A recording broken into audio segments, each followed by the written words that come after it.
Primer libro de Samuel, capítulo 13, versos del 5 al 15. A la versión 60, pero dice la escritura que entonces los filisteos se juntaron para pelear contra Israel, el pueblo de Dios. Diga, el pueblo de Dios. Los filisteos, que eran gente que no conocía de Dios, dice en 1 Samuel 13:5, se juntaron para pelear contra el pueblo de Dios, Israel. 30,000 carros, no unos cuantos, 30,000 carros, 6,000 hombres de a caballo y pueblo numeroso como la arena que está a la orilla del mar. Era muchísima gente el ejército de los filisteos que se había levantado en contra de Israel. Y subieron, acamparon en Micmas, al oriente de Bet-aven. Cuando los hombres de Israel vieron que estaban en estrecho, diga estrecho, diga en estrecho, porque el pueblo estaba en aprieto, así dice la versión 60. Se escondieron en cuevas, en fosos, en peñascos, en rocas y en cisternas. Cuando los hombres de Israel, voy a repetir esa parte, o sea, el pueblo de Dios, vieron que estaban en estrecho, porque estaban en aprietos, estaban presionándolos. Dice que es el pueblo de Dios. Y dice que se escondieron en cuevas, en fosos, en peñascos, en rocas y en cisternas. Y algunos de los hebreos pasaron el Jordán a la tierra de Gad y de Galad, pero Saúl permanecía aún en Gilgal, y todo el pueblo iba tras él temblando. Y todo el pueblo iba tras él temblando. ¿Cómo iban? ¿Por qué creen que el pueblo iba temblando? Porque Saúl iba temblando. Porque tal es el líder, tal es el pueblo que le sigue. Si el pueblo está temeroso, es porque el líder es temeroso. Y él esperó 7 días conforme al plazo que Samuel había dicho. Pero Samuel no venía a Gilgal, y el pueblo se le desertaba, o sea, se iban de entre el ejército. Entonces dijo Saúl: traedme holocausto y ofrendas de paz. Y ofreció el holocausto. Y cuando él acababa de ofrecer el holocausto, he aquí Samuel que venía, y Saúl salió a recibirle para saludarle. Entonces Samuel dijo: ¿qué has hecho? Regañó a Saúl. Y Saúl respondió: porque vi que el pueblo se me desertaba y que tú no venías dentro del plazo señalado, y que los filisteos estaban reunidos en Micmas. Y me dije: ahora descenderán los filisteos contra mí a Gilgal. Diga Gilgal. Y yo he implorado el favor de Jehová, y no he implorado el favor de Jehová. Me esforcé pues y ofrecí holocausto. Diga holocausto. Entonces Samuel le dijo a Saúl: locamente has hecho. Oiga, déjeme le digo esto. Lo que hizo Samuel era algo bueno. Preparó un altar y trajo gente para presentar sacrificio. Y le dice el profeta: locamente has hecho.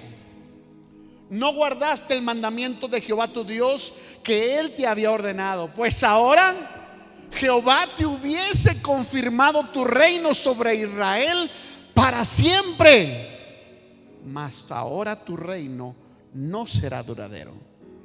Jehová se ha buscado un varón conforme a su corazón, al cual Jehová ha designado para que sea príncipe sobre su pueblo, por cuanto tú no has guardado lo que Jehová te mandó.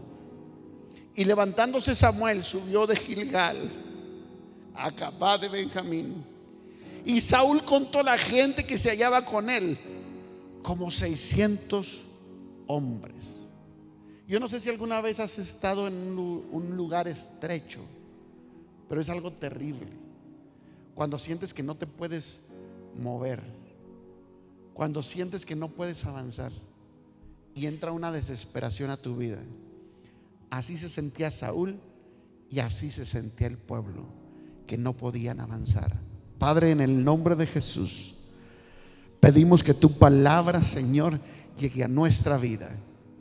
Que tu palabra, Señor, nos haga andar conforme a tu voluntad.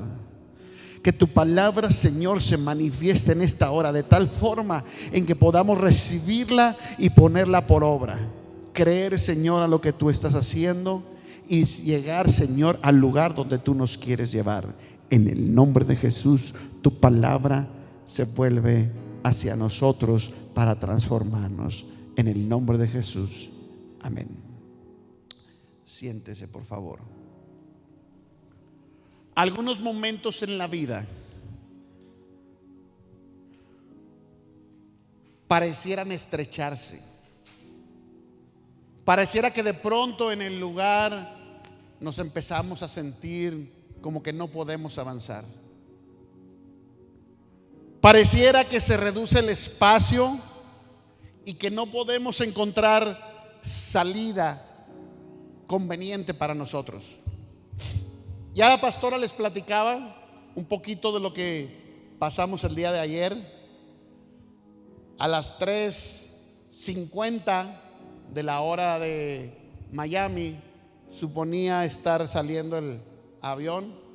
Nosotros estábamos ahí como desde las 2 o un poquito antes tal vez. Ya estábamos listos, ya habíamos comido, no teníamos nada que hacer. Ayer nos tocó comer comida mexicana. Todos los demás días fue cubana, peruana, pero como ayer era mexicana, pues no merecía subir la foto.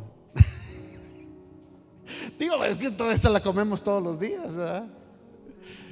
La peruana, hermanos, déjenme, no, mejor no les cuento, que yo sé que traen hambre. Unos mariscos pero por eso no les cuento, ¿verdad?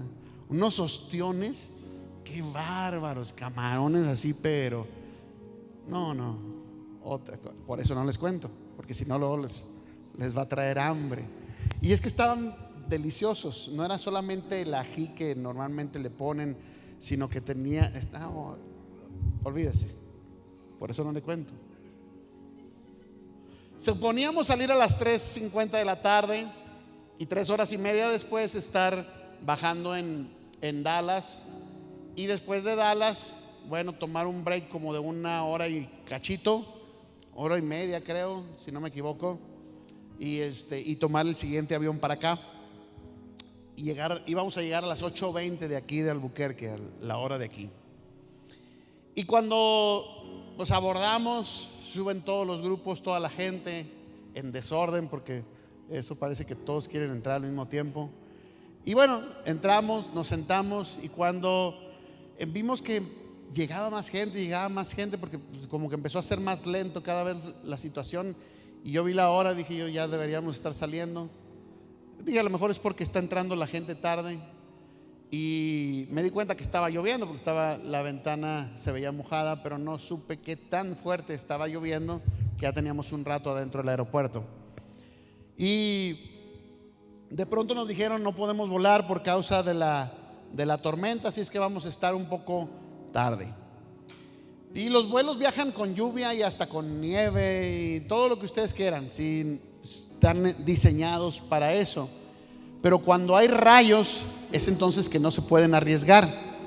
Y aunque nosotros no veíamos tanta lluvia, había tormenta eléctrica, y entonces pues fue pasando el tiempo, y cuando pasó el tiempo pues nos anunciaron, dijeron: quizás la gente que tenga una conexión en Dallas van a tener que levantarse primero. Los que se van a quedar en Dallas, por favor, o que tienen más tiempo para sus conexiones, por favor dejen salir a los primeros.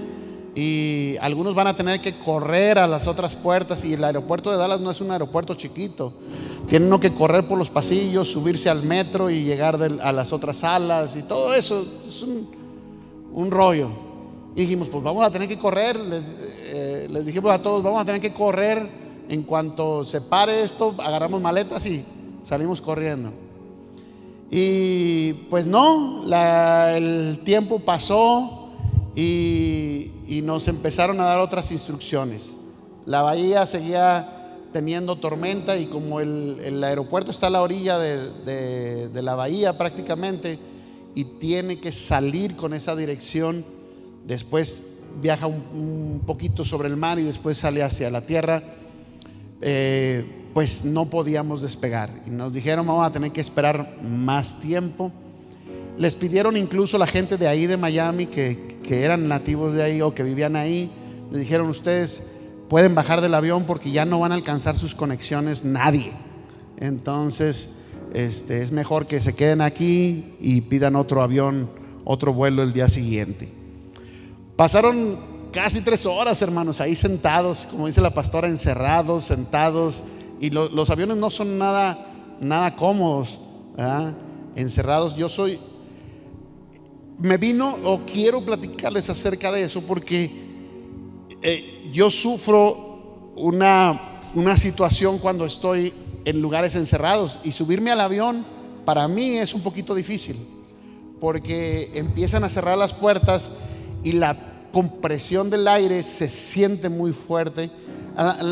Yo sé que la mayoría no lo siente, pero como yo tengo esa condición, pues lo siento demasiado y entonces me empiezo a sentir desesperado. Me pasa hasta en los elevadores, ¿sí? En lugares cerrados o estrechos, que es de lo que les vengo a hablar el día de hoy, me siento así.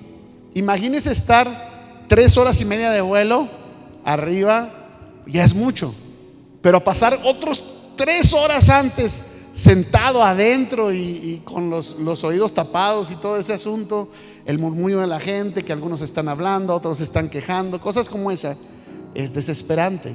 Y llega el momento en que quisieras decirle, denme chance de salirme un ratito allá afuera, pero no te van a dejar, ¿sí? Y entonces entra una desesperación. Como les decía la pastora, pues había un partido en Dallas y cuando llegamos a Dallas, pues las cosas no paraban ahí, sino que ahora teníamos que buscar un nuevo vuelo. No hubo, corrimos por los pasillos, no hubo más que una sola persona podía bajar, ni modo de mandar a Rubén o a Marcos solos. Dijimos, nos quedamos todos. Llegamos en la mañana, dijimos, bueno, en la mañana sí va a haber vuelos para hacerlo, está bien. Pero entonces empezó la siguiente parte, el hecho de que estábamos, mire, cansados, desesperados, hambrientos, y luego que nos digan que no hay hoteles, hotel por hotel, llamando por teléfono y ninguno. Las aplicaciones todas decían sold out, no había nada. Y al final encontramos, es más, tan desesperados estábamos que la pastora me decía, yo creo que vas a tener que salir en un Uber, ir a Walmart y comprar colchones de esos de aire y traerlos y aquí nos dormimos. Pues tampoco se podía porque si salgo ya el TSA ya estaba cerrado, ya era muy noche, entonces ya no iba a poder entrar por el check-in de los aeropuertos. Entonces no había forma, no había carros de renta, porque también otra opción era, dijimos, pues nos vamos manejando desde aquí hasta Albuquerque, que se pierde el vuelo, llegamos en la mañana, pero tampoco había vehículos para rentar. O sea, todo estaba cerrado, no había opciones, ¿sí? Y entonces nos empezamos a desesperar y dijimos, Señor, pues haz algo por nosotros. Y en eso se abrió en la aplicación un hotel que estaba a 1 hora de distancia, pero tenía 2 habitaciones. Así es que dijimos, de aquí soy, me metí, inmediatamente hice la reserva y ya nos salimos de ahí, tomamos un Uber y todos los demás. Pero lo que quiero contarles es que esa desesperación empieza a venir a tu vida porque te sientes en estrecho. Por cierto, el hotel estaba carísimo, ¿sí? Porque pues era el único que había, las únicas 2 habitaciones básicamente en toda la ciudad. Entonces lo subieron bastante caro y dijimos, pues ni modo, lo tengo que pagar. La buena noticia es que después de siempre que estás en un estrecho, diga estrecho, la buena noticia es que Dios siempre te va a premiar después de eso. Diga, Dios me va a premiar. Si tú has pasado por una situación difícil, tú has de notar que Dios siempre te va a bendecir después de eso. Dígame. Porque me van a reembolsar todo eso, me van a reembolsar la cena, el Uber y hasta el hotel también me lo van a reembolsar, la aerolínea. Dios es bueno, diga, Dios es bueno. Y decía la pastora, es que el Señor me quiere mucho y no permitió que gastáramos algo extra. Pues total, fue algo incómodo, pero gracias a Dios aquí estamos. Así como eso, una y otra vez en tu vida, tú vas a recordar que quizás has pasado por un momento quizás difícil o estrecho en tu vida. Y dicen por ahí que no hay mal que por bien no venga. A veces cuando todo parece oscuro, siempre hay una luz al final del túnel. Cuando todo parece que se cierra, cuando parece que ya no hay esperanza, Dios dice, aquí sigo estando yo para ti y para ti. Diga, el Señor es para mí. Siempre hay una salida en Cristo. ¿Cuántos dicen amén? La Biblia dice que cuanto más oprimía Faraón al pueblo de Dios, más ellos se extendían, más ellos se multiplicaban o más ellos se expandían. Dígame, voy a expander. La Biblia dice que es así como Dios actúa. La Biblia dice que se podrá levantar a alguien en tu contra, pero Dios sigue estando a tu favor. ¿Sabes por qué? Porque la estrechez no es algo ocasional. No es que, ay, pues ya me tocó. Es que, ay, ya me pasaba. No, la estrechez no es ocasional. La estrechez es algo necesario. Diga necesario. Yo bendigo a Dios por los momentos de estrechez que me ha tocado pasar. ¿Cómo? ¿Por qué, pastor? Fácil. Porque la estrechez es un preámbulo, una entresala. Porque vas a pasar por la estrechez para poder llegar al lugar de la bendición. ¿Cuántos dicen amén? Vas a llegar al punto de la expansión siempre que pases por una estrechez. Así es que cuando pasas por un momento difícil, cualquiera que sea un momento de salud, sea un momento económico, sea un momento en la familia, cualquiera que sea la estrechez, es un preámbulo porque algo grande Dios va a hacer contigo. ¿Cuántos dicen amén? Pero la crisis que viene a tu vida la crisis es un punto donde tú tienes que girar para bien o para mal. Tal vez salgas hacia el lado correcto o tal vez salgas hacia el lado incorrecto. Cuando llega la crisis, cuando llega la estrechez, no sabes si vas a hacerlo o vas a salir de la manera correcta o de la indebida. El punto de una crisis es donde tú puedes tomar buenas o malas decisiones en tu vida. Buenas que te pueden llevar al éxito, a la bendición, o malas que pueden incluso arruinar tu vida. En esos momentos cuando pierdes todo, pero puedes ganar también todo. Diga, yo voy a ganar. Diga, yo voy a ganar. Y hay grandes historias acerca de eso. Yo les he compartido de un joven inmigrante que llegó a esta nación y llegó a la ciudad de Nueva York y empezó a trabajar hace muchos años, en tiempos difíciles, en tiempos de estrechez en la nación, y más en una ciudad como esa, porque las grandes ciudades son bonitas, pero llevan sus cosas difíciles en la vida. A este muchacho se le empezó a estrechar todo en la vida y no le quedó otra opción más que irse a las ventas. Amo las ventas, yo, me encantan. Es algo increíble. Yo no trabajo por salario, no me gusta, porque las ventas siempre te van a dar ventajas, pero a veces la gente la ve como una estrechez. Y eso es lo que pasó con este muchacho. Se puso a vender, no solamente vender, sino que se puso a vender casa por casa, tocando puertas, a lo mejor a veces en la calle, a quien se topaba.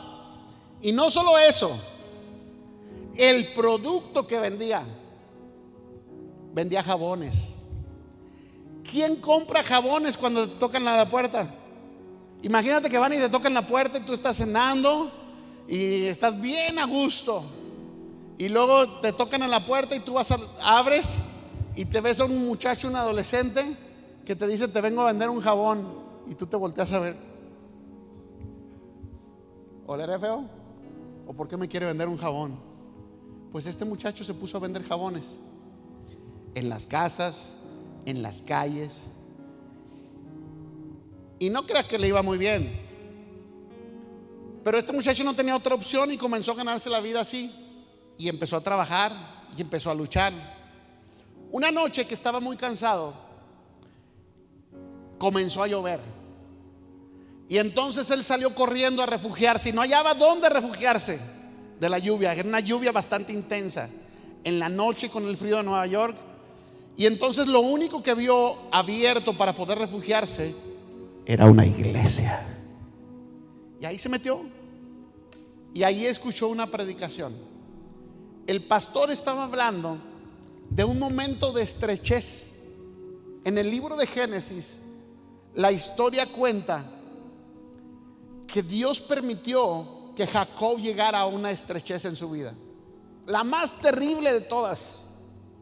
Ya estaba cansado, desesperado de huir, y su hermano lo venía siguiendo por pueblos y días, meses, años, porque lo quería matar. Su propio hermano le quería dar muerte.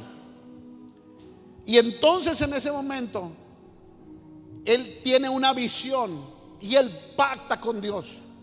Jacob, que después se convierte en Israel, el pueblo amado de Dios, hace un pacto con Dios y le dice: de todo lo que reciba, de todo lo que venga a mi mano, de todo te voy a apartar el 10%. Y entonces dice la escritura que a partir de ahí su vida cambió.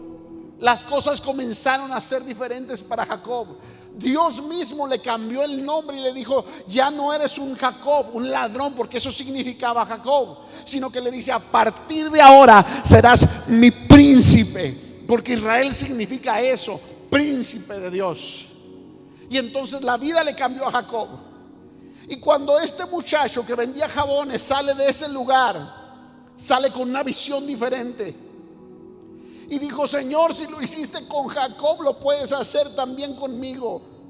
Yo hago un pacto contigo de que todo lo que caiga en mi mano, el 10% voy a apartar para ti. Lo voy a separar porque es tuyo. Y yo sé que vas a hacer lo mismo que hiciste con Jacob conmigo. Y ahí comenzó a darle a Dios el 10% de todo. La historia de este muchacho es que después de eso, pues él iba y compraba los jabones a la fábrica, y en la fábrica les hacían falta empleados. Le ofrecieron trabajo, se metió a trabajar en el lugar, aprendió cómo hacer los jabones, empezó a trabajar duro, y de todo lo que ganaba, el 10% se lo apartaba para el Señor, y tenía el otro 90% para gastarlo en lo que él quisiera. Ayudó a su familia y empezó a crecer, y le empezó a Dios a bendecir. Y entonces su trabajo duro y el pacto que tenía con Dios produjo que se fijaran en él.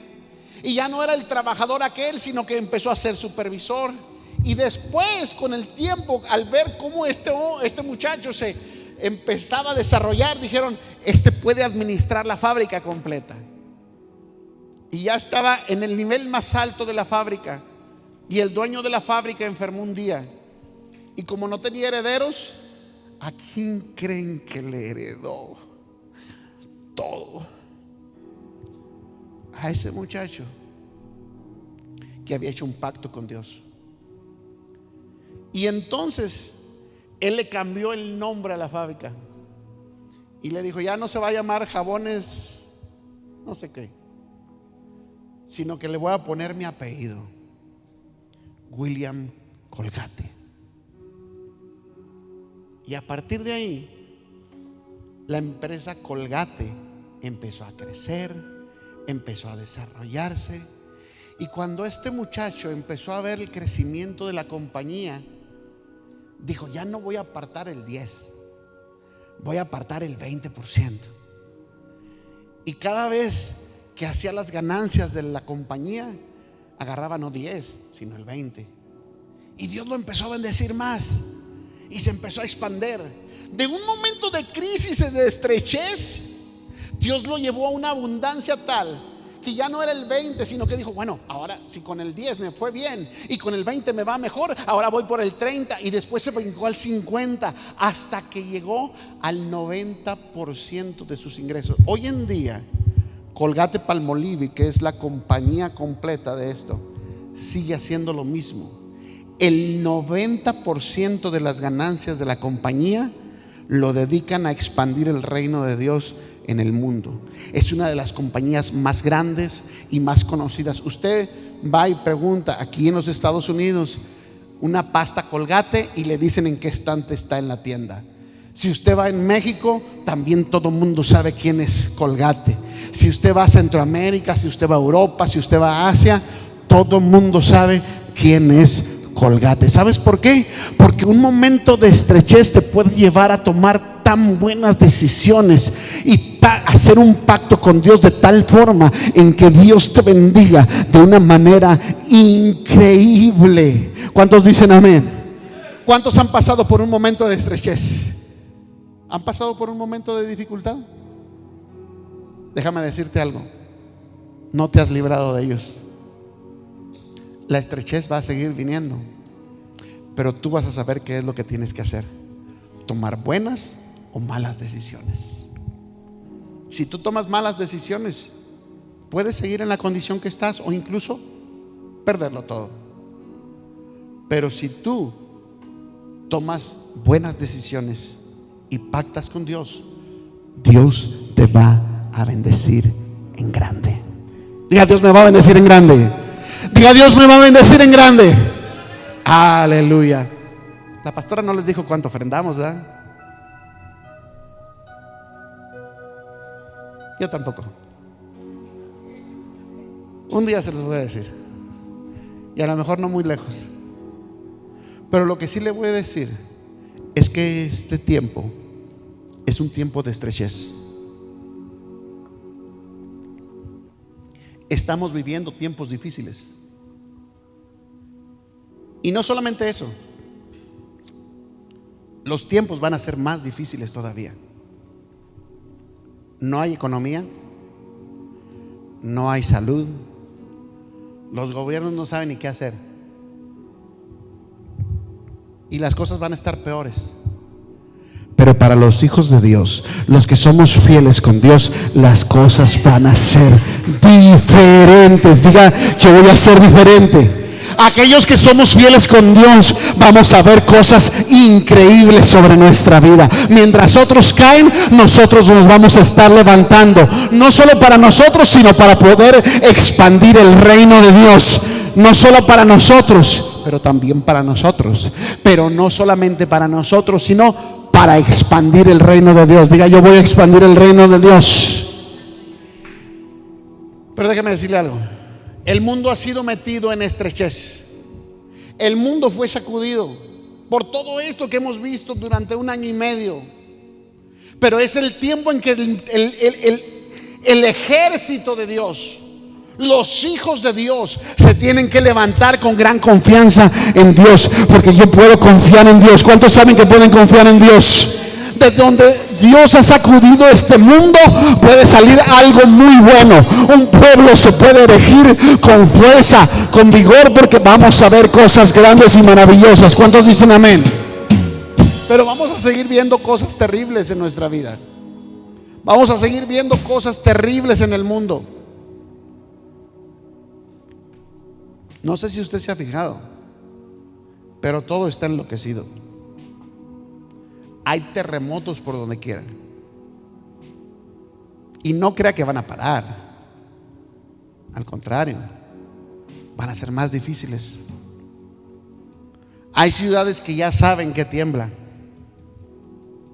y se tienen que cuidar, porque las cosas van a ser más terribles, porque va a temblar mucho más fuerte. Pero hay lugares donde no tiembla y también va a comenzar a temblar. Va a seguir habiendo inundaciones. Ustedes han visto cuántas inundaciones han estado viniendo. Huracanes, volcanes encendidos que están llegando hasta el mar, la lava. Nada los para. Incendios, tormentas, muchas cosas.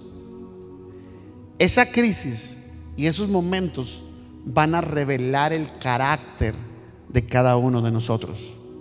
Es más, me atrevería a decir que de muchos el carácter ya ha sido revelado con esto que hemos pasado.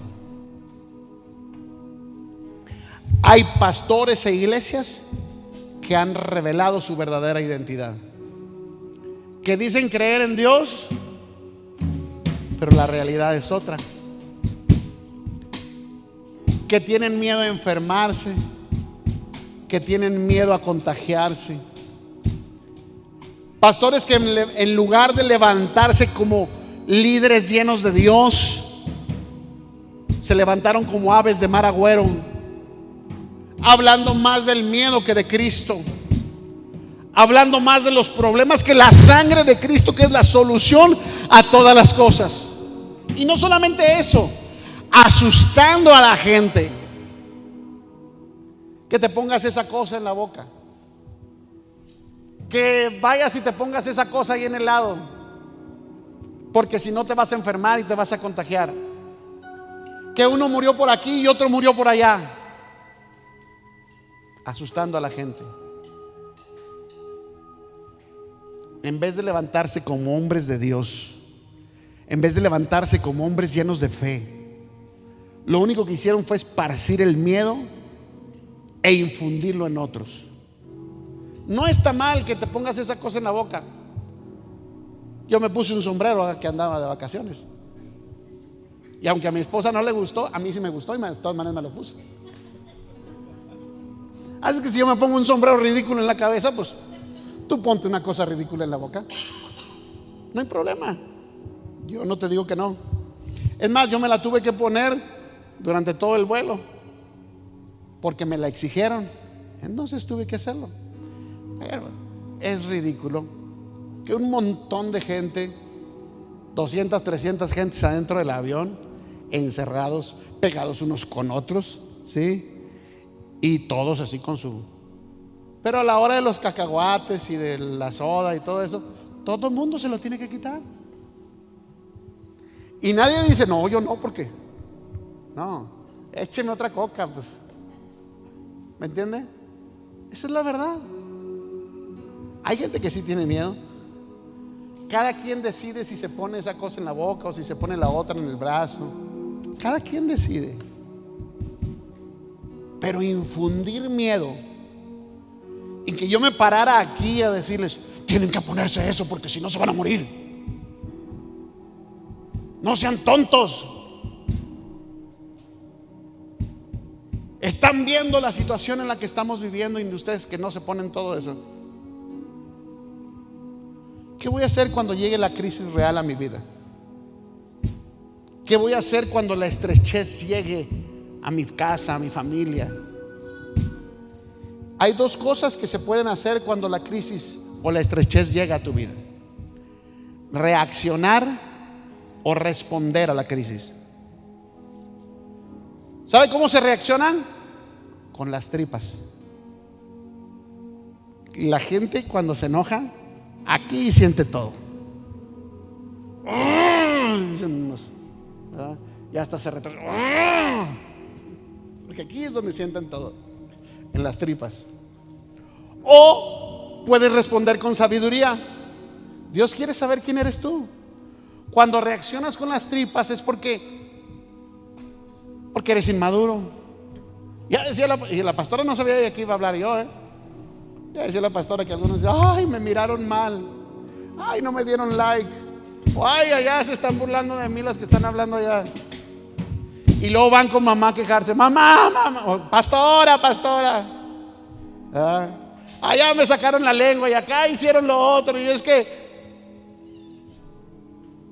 o incluso hacer algo indebido y levantar calumnias, falsos, chismes o lo que sea en contra de gente que piensas que te está haciendo mal. Y lo peor de todo es que el 90% de las veces en que tú y yo pensamos que alguien nos está haciendo mal, no es cierto. La gente ni nos pela, ni nos voltea a ver, y nosotros estamos heridos porque pensamos que nos hicieron algo. En cambio, la crisis siempre puede ser una oportunidad. ¿De oportunidad? La crisis puede ser destrucción para unos, pero puede ser una oportunidad para otros. Diga, para mí va a ser una oportunidad. Diga, para mí va a ser una oportunidad. Mire, ustedes vieron hace unos meses por ahí en México, en Puebla, hubo un hoyo que le llamaron el socavón. Un hoyo que se hizo en la tierra y empezó a desboronarse poco a poco, y luego después ya abajo pasaba un río y una casa se empezó a caer por ahí, y fue algo terrible, porque se podía haber tragado a medio mundo. Era una crisis para el dueño del lugar, para los habitantes del lugar, porque tenían miedo de que les pasara lo mismo, que se cayera el lugar y que, bueno, que perdieran todo, incluso hasta la vida. Era una desgracia, pero otros vieron oportunidad. Ahí afuera, en la calle, fue y se puso uno con su triciclo a hacer tortas, y el otro a vender fruta, y el paletero llegó también. ¿Sabe por qué? Porque había otros que vieron la oportunidad. Hasta los camiones de turismo empezaron a hacer tours para que la gente fuera hasta allá a ver el socavón. Porque para unos es crisis, pero para otros hay oportunidad. Para unos puede ser desgracia, pobreza, miedo, pero otros pueden resultar en una bendición. Diga, bendición. ¿Sabe por qué mucha gente vive en desgracia? ¿Sabe por qué mucha gente vive en miedo? ¿Sabe por qué mucha gente vive en pobreza? Porque están esperando en un espíritu miedoso de cobardía. Empieza a suceder una desgracia tras la otra, porque dice la escritura que Job pensaba y decía: oh, lo que más temí me sobrevino. Porque cuando la gente empieza a meterse el miedo en su cabeza, las cosas malas empiezan a venir también, porque confían en eso, porque están esperando o operando en un espíritu de cobardía. La gente vive con miedo, no sabe qué hacer, qué me va a pasar y cosas como esa. Hay otros que se meten en pobreza, tienen la oportunidad de emprender un negocio o de subir de nivel en el trabajo, y les da un temor que los promuevan. Los líderes en los momentos de crisis se levantan con coraje y se levantan con valentía, se levantan fuertes y se levantan derechos, porque saben que algo bueno va a pasar cuando llega la crisis. Siempre va a haber una salida muy buena para su vida. Cuando el pueblo de Dios fue liberado de Egipto y llegó a la orilla del Mar Rojo, entró en pánico, porque enfrente de ellos lo único que veían era mar, y ellos ni sabían nadar, porque toda la vida habían sido esclavos, ni tampoco tenían barcas para subirse en el agua. Frente a ellos había un mar inmenso y no sabían qué hacer.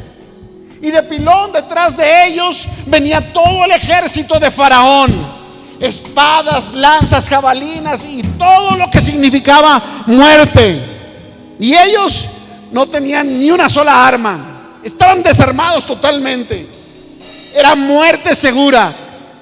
Pero Moisés, que no tenía el espíritu de cobardía ni de temor, llegó hasta ese punto, y en el momento en que Dios le dijo: tienes que cruzar, él dijo: crucemos todos. Porque cuando Dios dice algo y tú te mueves en esa palabra que Dios ha dicho, entonces el milagro de Dios va a venir sobre tu vida. Diga: el milagro de Dios va a venir. Diga: el milagro de Dios va a venir. Tú tienes que responder a la orden de Dios. Moisés hizo aquello para lo que había sido llamado: caminar y libertar al pueblo de Dios. Dile al que está a tu lado: ¿por qué le sacas? No le saques, dile. No tengas miedo. Dios te quiere llevar a algo grande el día de hoy. ¿Cuántos dicen amén? Dios está a tu lado. ¿Por qué tienes miedo? ¿Cuántos saben que Dios está a su lado? ¿Cuántos saben que Dios está junto a ustedes? El Señor quiere sacarlos adelante. Éntrale sin miedo. Dios te va a poner oportunidades para que tú las hagas. En medio de la estrechez, en medio del momento difícil, en medio de la crisis, Dios te va a poner los mejores medios. No le tengas miedo a lo que Dios va a hacer en tu vida. ¿Cuántos dicen amén? Mire, David llegó frente al gigante y él podía haber dicho lo que los demás: es gigantes, grandes, no sé. Pero David no dijo eso. David dijo: ¿quién es ese filisteo incircunciso? David dijo: yo no voy a reaccionar, yo voy a accionar con valentía. Sacó palabras de sabiduría y empezó a caminar, porque la crisis va a sacar dos cosas: compulsión o coraje. Compulsión es sentirse presionado a hacer algo loco, dijo Samuel de Saúl. Locamente has actuado. Cuando tú te sientes, mira, cuando tú entras en crisis, te sientes presionado, empujado. Hay gente que se siente en crisis y saca la tarjeta de crédito para salir del problema. Hay gente que se siente en crisis y pide prestado. Tapa un hoyo, pero destapando otro. Y se siente presión. Eso es compulsión. Sentirse presionado a hacer algo loco en vez de hacer algo correcto. En vez de pedir prestado para gastártelo en cualquier cosa, mínimo ve, compra una sandía y una piña, pártelos y ponles chile piquín y ponte a vender en la esquina. Porque Dios te va a sacar adelante en medio de la estrechez. Dios va a abrir oportunidades en los momentos difíciles. Pero no, van y piden prestado para ir a otro lugar a endeudarse otra vez. Piden prestado para dar el enganche de un carro. Piden prestado para ir a dar un down payment en otro lado. O se van al restaurante y se lo gastan. Yo me acuerdo cuando me llegaban los taxes, derechitos al Golden Corral. Ni los disfrutaba. ¿Me entiende? Ya no los necesito. Ni me llegan tampoco. Si usted busca a Dios y su favor, todas las demás cosas serán añadidas, así dice la Escritura. ¿Cuántos dicen amén a eso? Pero usted no se tiene que sentir presionado a hacer algo que no quiere hacer, porque cuando se siente presionado va a venir una caída. Saúl se sintió presionado, compulsionado para actuar compulsivamente y hacer cosas que eran indebidas, y le costó el reinado, y no solamente a él, sino a sus hijos. Los hijos de Saúl tendrían que haber sido los siguientes reyes de Israel: el nieto de Saúl, el bisnieto de Saúl. Pero no fue así, porque él hizo algo indebido. ¿Qué hizo, pastor? Presentar sacrificio. ¿Que eso no es bueno, pastor? Sí, pero no como lo hizo Saúl. Ahorita les digo por qué. Cuando tú estás enfrentando la crisis y tú quieres levantarte valientemente y decir: ¿dónde está ese filisteo incircunciso? El diablo lo primero que va a hacer es venir a recordarte tus errores. Y tú vas a estar muy valiente: y échenme al gigante, yo aquí me lo devoro. Y va a llegar a tu oído y te va a decir: ¿te acuerdas de esto? ¿Te acuerdas de lo que estabas haciendo el otro día? ¿Te acuerdas cuando? Y te va a empezar a recordar las cosas malas. El Señor reprenda al diablo.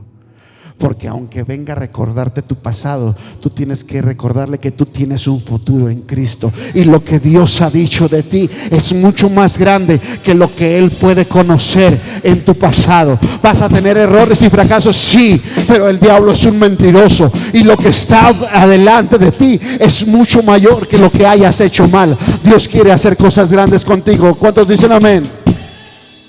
Dice la Escritura que los filisteos venían en contra de Saúl y Saúl estaba metido en Gilgal. Gilgal significa torbellino, revoltura, significa tormenta, significa que algo está ahí y te está causando una crisis, te está metiendo en estrecho. Cuando Saúl fue y se metió a Gilgal, se estaba metiendo en estrecho él solo. Dios no lo metió ahí, él se metió ahí. Cuando Saúl se mete en Gilgal, se metió en un torbellino de ideas malas y de malos consejos. Porque cuando estás en medio de la crisis, siempre van a venir a ti malas ideas. Y entonces vas a ver que la que te miró de reojo ya está hablando mal de ti. Y luego vas a decir: oh, por eso me dijo eso el otro día. Cuando estás en medio de eso, no solamente vienen pensamientos malos a ti, sino que además nunca va a faltar quien te dé un mal consejo. Ya déjalo, ¿para qué lo estás aguantando? Tantos años y no se ha compuesto. Nunca va a faltar quien te diga eso. Mentira del diablo. Es el mismísimo diablo que te está hablando y te está diciendo que hagas lo que no debes de hacer. Sí, tienes tantos años aguantándolo, sí, y a lo mejor lo vas a tener que aguantar muchos más, pero también Dios te lo puede cambiar. Porque es el tiempo, tiene que llegar el tiempo de tu restauración, tiene que llegar el tiempo de tu bendición. Cuando estés en estrecho y cuando vengan pensamientos malos, cuando vengan los malos consejos, tú tienes que levantarte y decir: yo sé que tengo que hacer lo que Dios me está llevando a hacer, no lo que otros me están diciendo que haga. ¿Cuántos dicen amén? No le hagas caso al que te da malos consejos. Me esforcé, dijo Saúl en la escritura que leímos. Me esforcé a hacer un altar. Me esforcé a presentar sacrificio. Cuando Saúl está hablando de ahí, la palabra que utiliza para decir me esforcé es el enforzamiento, el puchón. Me obligaron a hacerlo porque la gente estaba desertando. Y le dice otra cosa: no solamente porque la gente estaba desertando, sino que le echa la culpa al profeta, porque nunca falta el que le echa la culpa al pastor de sus desgracias. Es que tú prometiste que ibas a llegar y como no llegabas, me puse a presentar sacrificio. Lo peor de todo es que no terminaba de presentar el sacrificio cuando llegó el profeta. Pero ¿qué hay de malo en presentar sacrificio, pastor? Que el rey no era el indicado para presentar sacrificio. El que presentaba el sacrificio era el profeta, o en algunos casos los sacerdotes, los pastores. Porque todo mundo dice: ¿qué te crees? ¿Para qué llevas tu diezmo allá a la iglesia? Ve, dáselo a los homeless. Puedes hacerlo, pero eso es exactamente lo que hizo Saúl: presentar un sacrificio que él no tenía que haber presentado. Lo que tú tienes que hacer es presentarlo donde tienes que presentarlo y hacerlo como debe de ser. El sacrificio le pertenecía a Saúl, pero el que lo tenía que presentar era el profeta. Ahí estaba lo malo.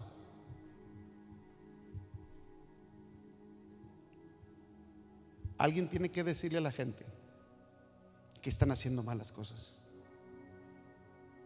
Alguien tiene que decirle a la gente que están yendo por un camino equivocado.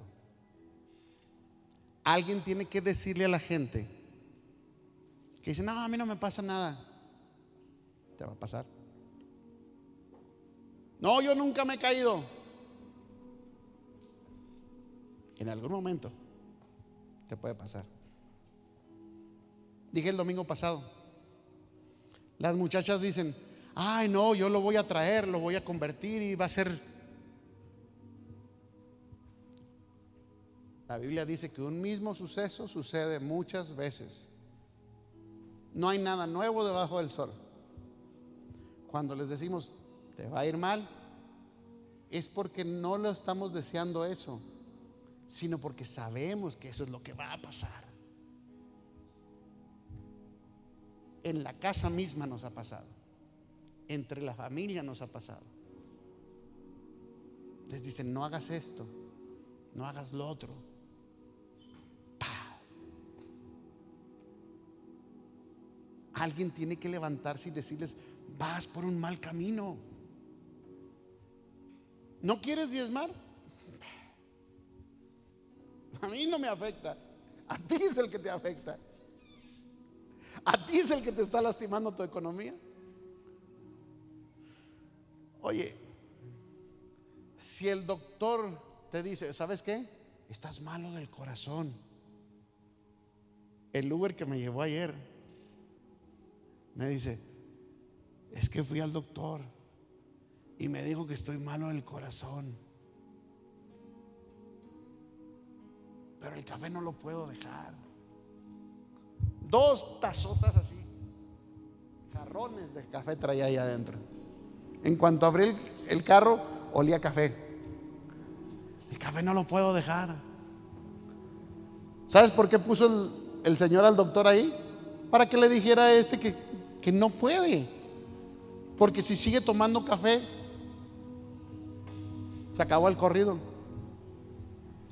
Dios nos puso acá no para aplaudirte la espalda.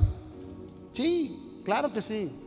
Cuando haces, ¿ustedes creen que a mí no me da gusto cuando ustedes se compran un carro nuevo? Claro que me da gusto. No me da envidia. Qué bueno. Qué bueno que se compró un carro nuevo. Y ojalá que fuera a 0 millas. Me da gusto. Cuando la gente se compra una casa, qué padre. Me da gusto. Pero la gente se tuerce cuando los pastores se van de vacaciones. ¿Y sabes qué? Cuando yo subo la comida esa, la peruana y todo ese rollo, a veces digo: ¿y si se tuerce alguien? Lo peor de todo es que el que me la comí fue yo y el que se torció fue otro. Entonces lo hace de adrede, pastor. No. Lo que pasa es que yo no voy a dejar de hacer algo solamente porque alguien decide en el momento de la crisis tomar un punto incorrecto en vez de correr por la dirección correcta. Mira, hace muchos años llegamos a Las Vegas cuando veníamos de México y yo no sabía andar en Las Vegas. Entonces me fui a un Walmart y le digo a una negrita que andaba ahí: necesito un mapa. ¿What? Me dijo. I need a map. Y le, me dijo: ven para acá. Y me llevó a las escobas y me agarró un trapeador y dijo: ahí está tu mapa.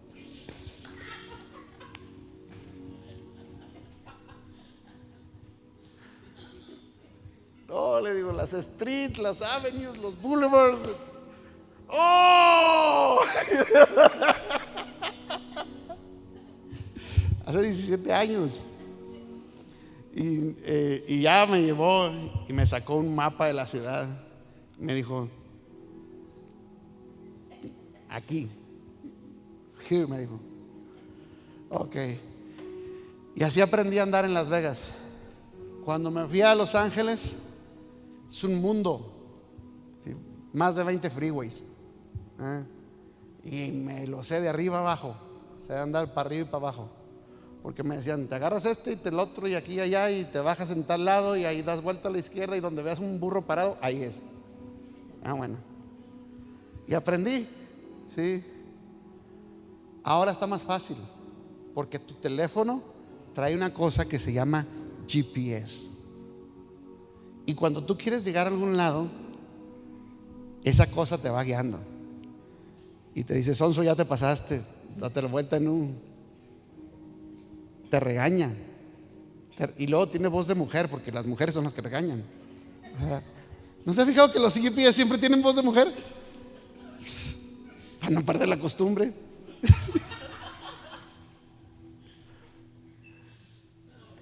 Hay un GPS en tu vida que necesitas que te agarre de la mano y te diga, Sonso, vente por acá. Yo, sorry por la palabra, pero es que vas mal. Estás caminando mal. Cuando vas y te metes en las drogas, en el alcohol, estás yendo mal. Si alguien te dice, vas por buen camino, diablo mentiroso. Nadie va bien por ese camino. Cuando te dicen que te metas en deudas que no puedes pagar, deudas malas, ¿sí?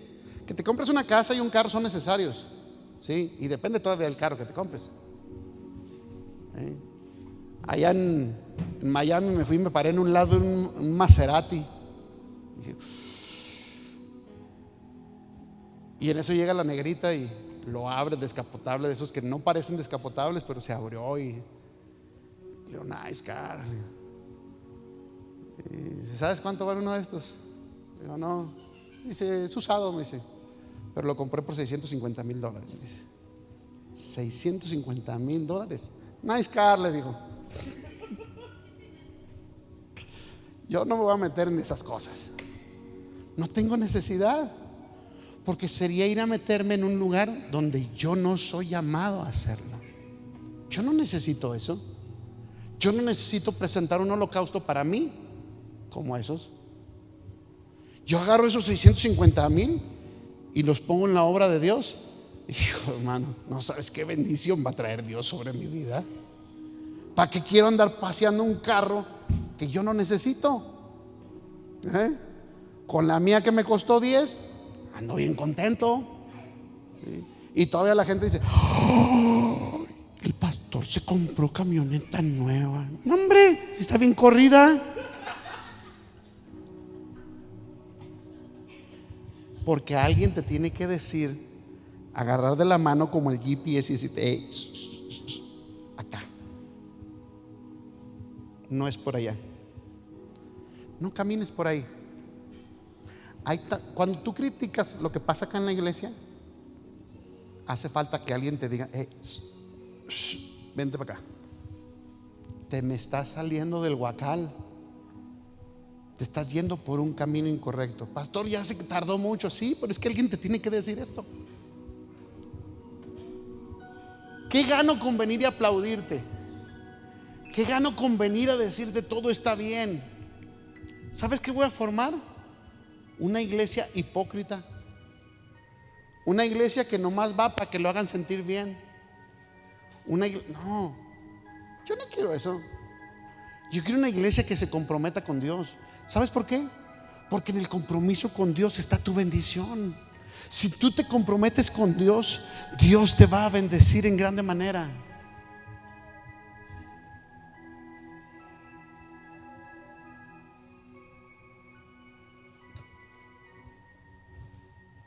Fueron 10,000 lo que pusimos en el sobre. Y cuando ellos lo vieron,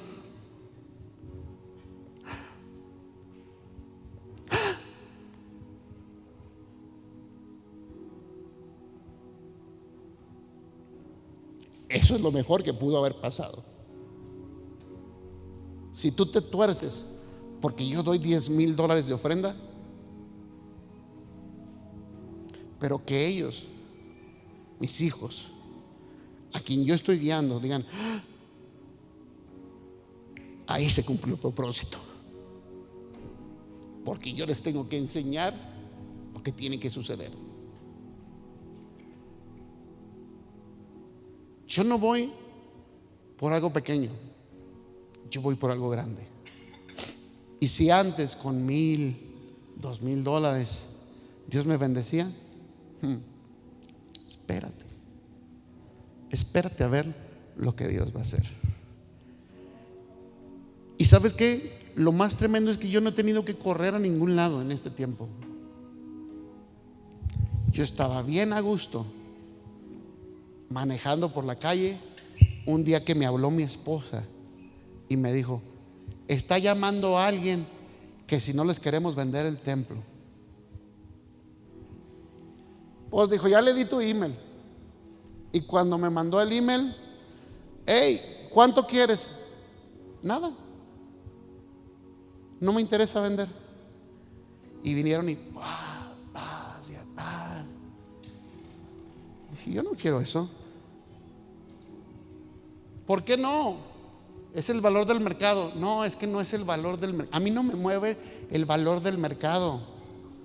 A mí me mueve el valor que tiene para con Dios. No, pero eso es mucho. Es lo que quiero. Eso es lo que quiero. Y eso fue lo que pasó.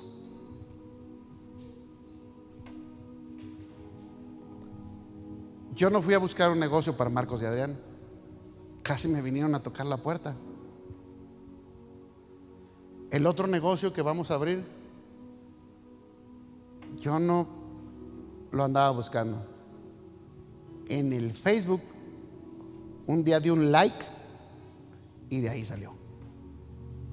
Un like. ¿Qué es eso? Dios está haciendo cosas grandes y maravillosas. Y lo que sucede sobre tus pastores puede suceder sobre ti. Pero yo también tuve que es que yo también iba torcido. Y me agarró un hombre y me aventó toda la palabra en la cara. ¿Y sabe cómo duele eso? Y le dije a mi esposa, ahora que estábamos haciendo esto, porque un día antes ya habíamos platicado, le dije: empezando ese negocio, que va a ser bueno, empezando ese negocio, el primer mes, yo no voy con una semana, un día, el primer mes es para el Señor. No aquí, porque yo no siembro aquí en la casa. Yo tengo un lugar donde sembrar, porque si yo siembro aquí, entonces de nada me sirve. Aquí yo pago. Si hay que pagar los biles, yo los pago. Si hay que pagar el lugar, yo lo pago. Pero eso no es sembrar. No me sirve sembrar aquí. Yo voy y siembro en otros lados, porque la ganancia no se puede quedar aquí, sino que yo tengo que ponerla en un lugar de bendición para mí. Ustedes acá, porque esta es la casa donde Dios los puso. Hay cosas grandes que está pasando que quisiera contarles y no sé cómo decírselos. Y le dije a mi esposa: el primer mes completito es del Señor. Aparte de lo que hacemos regularmente, el primer mes es completito del Señor. Pero aparte de eso, y luego cuando estábamos, me estaba haciendo menso, esa es la verdad. Me dice la pastora: ¿cuánto? Dice: pon el sobre. Y le digo: me estaba haciendo menso. Y le digo: pues, ¿cuánto vamos a poner? Ya sabes, ya Dios nos habló. Y le dije: sí, ya dije que el primer mes. No. No estamos hablando de eso. Esa es otra cosa. Y sí, esa es otra cosa. Y lo hicimos.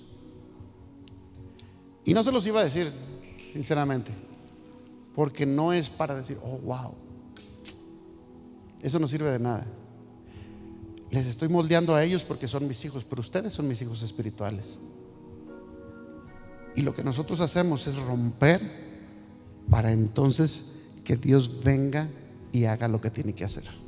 quiero que te pongas de pie y quiero orar por ti.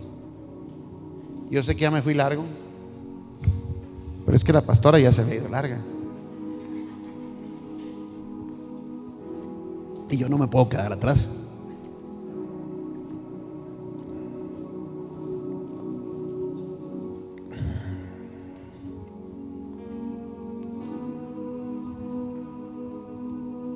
Hasta 1000 generaciones, tu familia y tus hijos y los hijos de tus hijos, tu presencia me acompañe donde quiera que tú vayas, que te lleve, te rodee, va contigo, de mañana y de noche. Su presencia y salida, Tu llanto y alegría. Él te ama, Él te ama, Él te ama, Él te ama, Él te ama, Él te ama, Él te ama.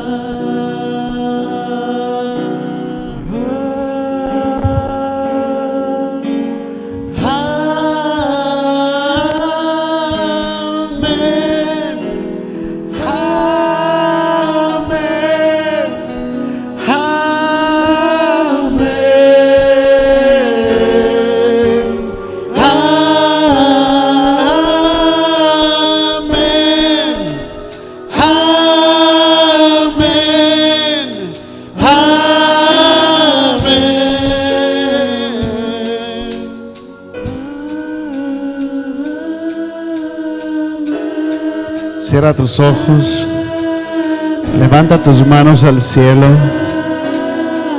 ¿Me puedes poner la letra ahí, sí, verdad? Amén. Amén. ¿Sabes que Dios está haciendo algo grande contigo? Dios quiere transformarte. Dios quiere cuidar tu entrada y tu salida. Que lo que está pasando ahora sea solamente el principio, porque Él te quiere sorprender. Dios te va a sorprender. Dios va a hacer cosas grandes y maravillosas sobre tu vida. Amén. que te cubra con su gracia hasta 1000 generaciones, tu familia Y tus hijos y los hijos de tus hijos. Así sea, Señor, sobre nuestras generaciones. generaciones, tu Familia, y tus hijos y los hijos de tus hijos, que te cubra con su gracia hasta 1000 generaciones.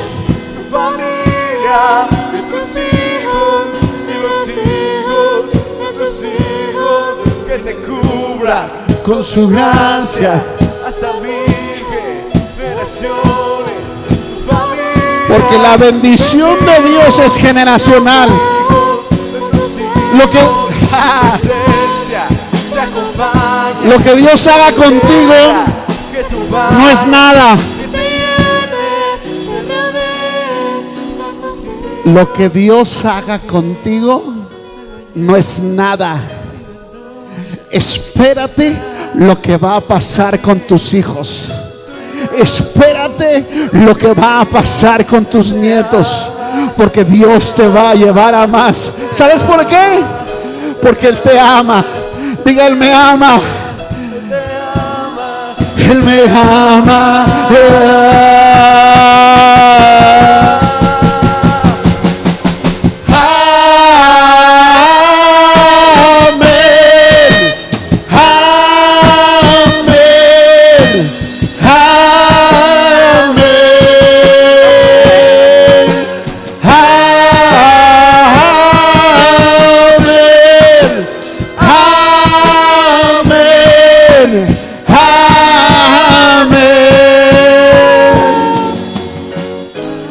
Decir amén es decir, así sea. Que se haga así. Y cuando yo te digo que Dios te va a bendecir de una manera en que te va a sorprender, tú tienes que decir amén. Amén, diga amén. Cuando yo te digo que Dios va a traer salud sobre tu vida, tú tienes que decir amén. Mi enfermedad se acabó, soy libre, soy sano. Tú tienes que decir amén. Cuando yo te digo que Dios te va a expandir, fíjate bien, Dios te va a expandir hacia el frente, Dios te va a expandir hacia tus espaldas, Dios te va a expandir a la derecha, Dios te va a expandir a la izquierda, Dios te va a expandir hacia arriba e incluso hacia abajo. ¿Cuántos tomarán esa palabra? ¿Cuántos van a tomar esa palabra? ¿Cuántos van a tomar esa palabra? Dios quiere hacer algo grande contigo. Dios quiere bendecir tu vida. Dios quiere hacer algo maravilloso. Dios te va a sorprender. Dios va a abrir las fuentes de los cielos y la lluvia va a empezar a descender. Dios va a abrir las ventanas de los cielos y de su infinito tesoro Dios va a traer abundancia y maravilla sobre tu casa, sobre tus hijos, sobre tus generaciones, porque Dios va a actuar en base a la palabra que es soltada y en base al amor que te tiene, porque Dios te ama. Diga, Dios me ama. Diga, Dios me ama. Diga, Dios me ama. Dios va a hacer cosas maravillosas. Aleluya.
A ti, Señor, la gloria.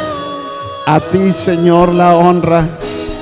Tú que abriste, Señor, el mar rojo para que tus hijos pasaran, Señor, sobre tierra seca y firme.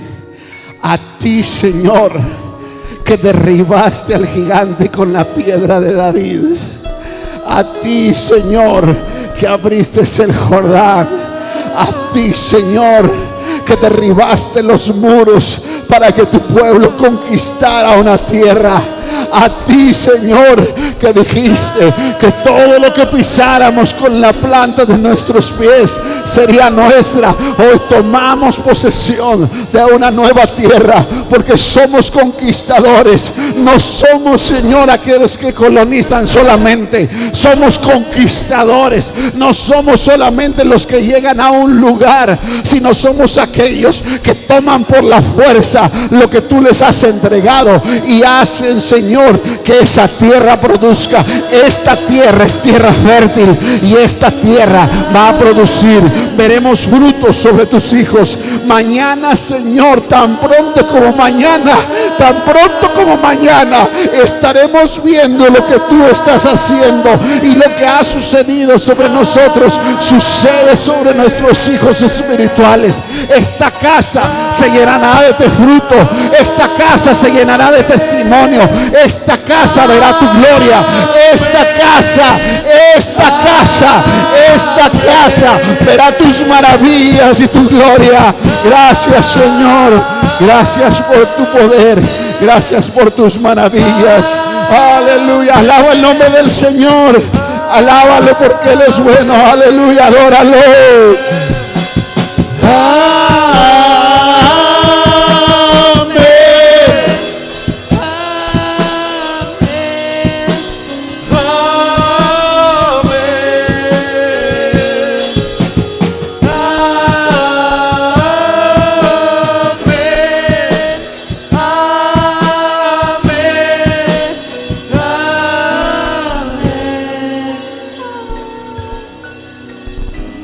Lo que estoy haciendo es trayendo impartición sobre tu vida, para que la palabra no se quede en el aire, sino que sea confirmada sobre tu corazón, sellada. Déjame decirte que Dios te va a confirmar esa palabra y te va a motivar a que hagas cosas alocadas, pero no en el mal ambiente en que Saúl operó, sino para expandir el reino de Dios. La conquista está asegurada y los frutos son maravillosos. Empieza a deleitarte con lo que Dios está haciendo en tu vida. Dios te bendiga. Dios vaya contigo. Las maravillas de Dios te sorprendan y te llenen de esa gracia.